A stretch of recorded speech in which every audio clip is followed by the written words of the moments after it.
Soy el fotógrafo Rodrigo Pellissier.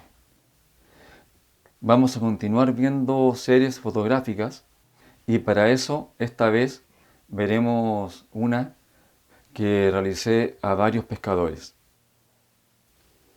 para que puedan ver cómo fueron tomadas las fotografías. Seguiré mostrándoles los datos EXIF en cada una de ellas, así que los invito a visualizarlas.